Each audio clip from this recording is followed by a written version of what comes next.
మన జమ్మలమడుగులో అత్యున్నత పరిమాణాలతో Aaradhya dental hospital intraoral scanner, laser dentistry, OPG ద్వారా డిజిటల్ ఎక్స్రే తో మన జమ్మలమడుగులో ట్రీట్మెంట్ అందించబడును. ఆరాధ్య డెంటల్ హాస్పిటల్ అందుబాటులో ఆధునిక దంత వైద్యం. కాపు వీధి, జమ్మలమడుగు. నేను రాజుబారెడ్డి మాదిరి అతను 2 సార్లు ఎమ్మెల్యేగా, మంత్రిగా, ఇప్పుడు రెండోసారి ఎమ్మెల్సీగా నా పైన కామెంట్ చేశాడు, అధికార పార్టీ మారినాడు అని. నేను అధికార పార్టీలో ఉండి అధికార పార్టీని వేధించేది కూడా చెప్పాలా.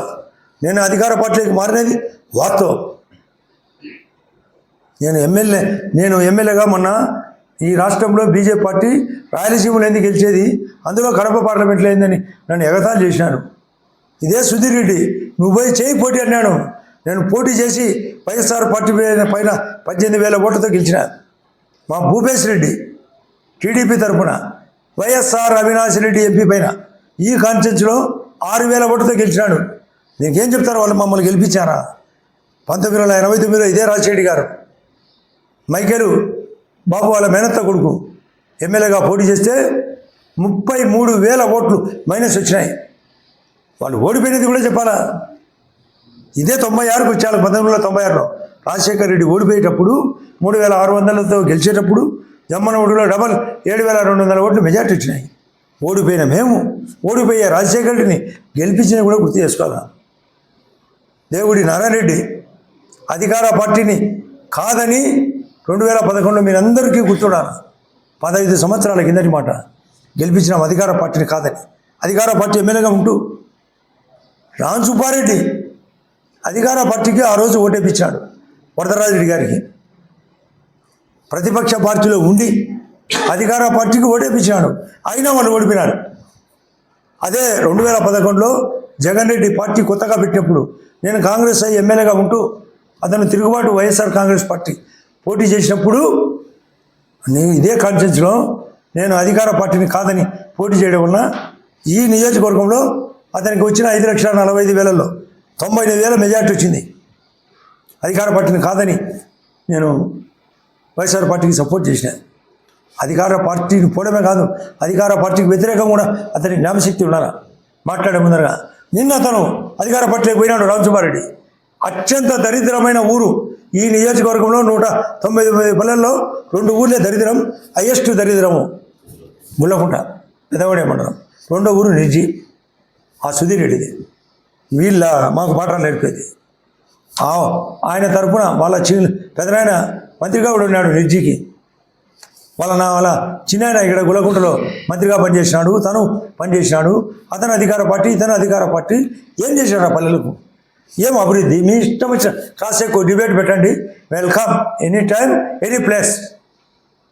ఇక్కడ ఇప్పుడుండే సిమెంట్ ఫ్యాక్టరీలకు తోడు JK cements, Shree cements, Chettinad cements, దాని మీద ఎక్స్టెన్షన్ ఆదాని. 2029కి ప్రొడక్షన్ పోలింగ్ నాటికి 5 సిమెంట్ ఫ్యాక్టరీలు.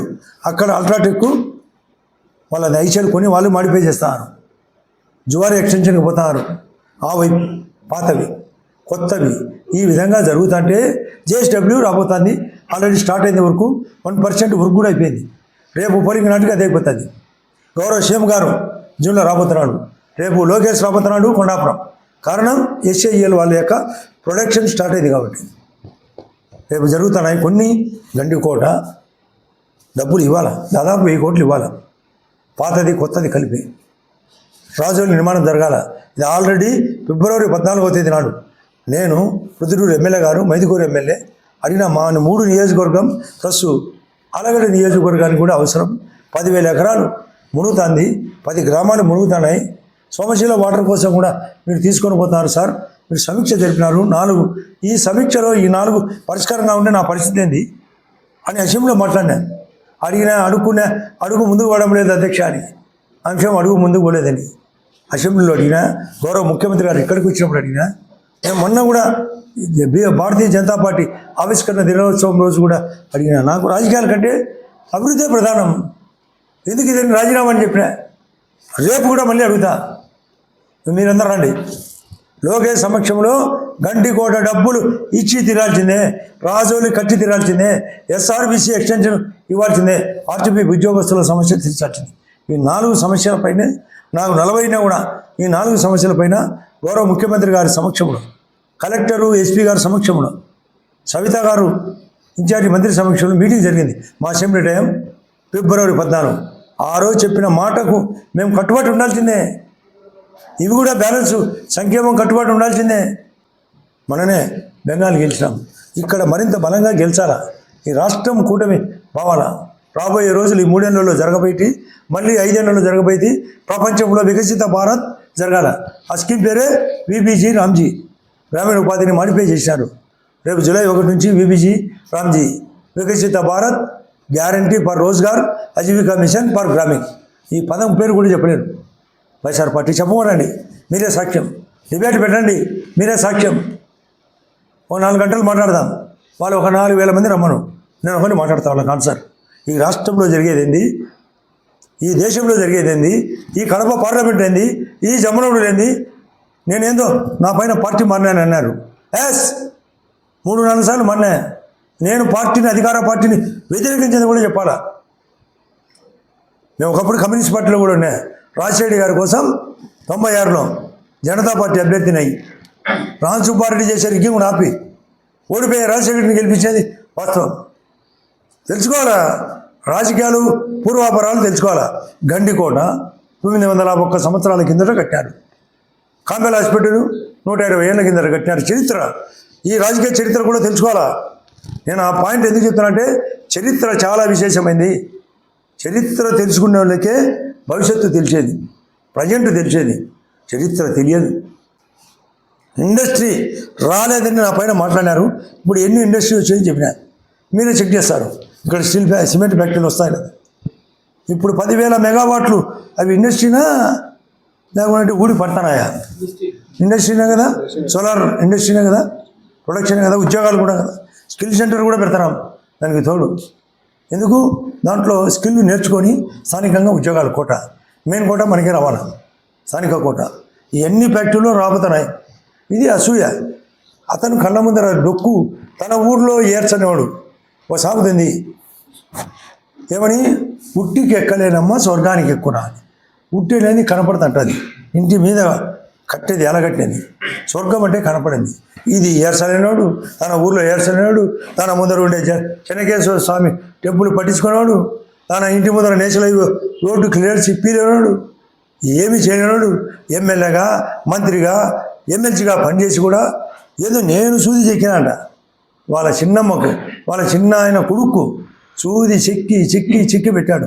మా ఇంట్లో Narayana Reddy MLC, Shivanath Reddy MLC, Shivanath Reddy ZPTC, Bhupesh Reddy ZPTC, Jayasri మండల president, Jayasri plus ZPTC, MP మండల ప్రెసిడెంట్ కూడా. ఇన్ని పదవులు వాస్తవం. వద్దు జిల్లా ప్రెసిడెంట్ కూడా భూపేశ్ రెడ్డి. ఎంపీ క్యాండిడేట్ నెక్కలో ఈ జమ్మలో గెలిచినాడు అవినాష్ రెడ్డి పైన ఎంపీగా. 5 చోట్ల గెలిచినాడు ఎంపీగా అవినాష్ రెడ్డి పైన. ఏంది మమ్మల్ని గెలిపించేది? మేము గెలిపించేది కూడా చరిత్ర బయటకు తీయాలా. మేము ఫ్యాక్షన్లో ఎంత నష్టపోయినది మాకు తెలుసు. అందుకే నేను ఫ్యాక్షన్ వద్దు, ప్యాషన్ కావాలని ప్యాషన్గా చేసేదానికే ఈ తాపత్రం. మనుషులు కోల్పోతే ఎంత బాధ అనేది నాకు వ్యక్తిగతంగా అనుభవించినాం. నేను ఈ పనులు జరగనప్పుడు నాకేం పదవి ముఖ్యం. నాలుగోసారి నాకు వయసు కూడా 67వ సంవత్సరంలో ఎంటర్ అయినా. నాకు ప్రజల యొక్క సమస్యల కోసం నేను రాజీనామా చేస్తాను. రేపు కూడా నేను మాట్లాడతా.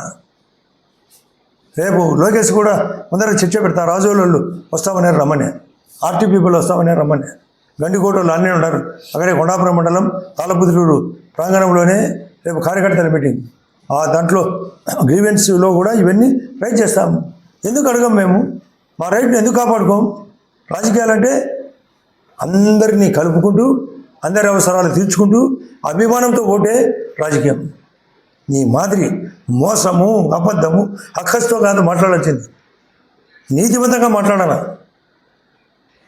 ఏంది మీరు ఏం చేస్తారు రాజకీయాలు ఇన్ని జరిగే వాళ్ళను